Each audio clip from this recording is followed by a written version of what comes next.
বিধানসভা নির্বাচনের আগে নয়াগ্রামে বিজেপিতে ধস। নয়াগ্রাম ব্লকের বড় খাকড়ি অঞ্চলে বিজেপির শতাধিক কর্মী বিজেপি ছেড়ে তৃণমূল কংগ্রেসে যোগদান করেন।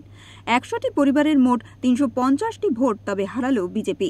তাদের হাতে দলীয় পতাকা তুলে দেন নয়াগ্রাম বিধানসভার বিধায়ক দুলাল মুর্মু, ব্লক সভাপতি রমেশ রাউত, পঞ্চায়েত সমিতির সভাপতি রূপা বেরা সহ অন্যান্য নেতৃত্বরা।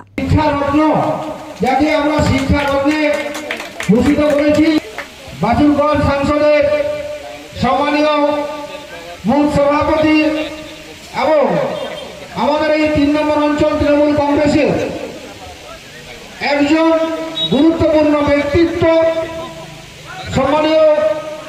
এই প্রসঙ্গে বিজেপির রাজ্য কমিটির সদস্য অবনী কুমার ঘোষ বলেন, তৃণমূল এইসব মিথ্যা অপপ্রচার করছে।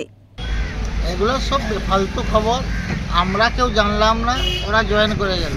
এটা অদ্ভুত বিষয়, তৃণমূলের জামানায় এসব হয়।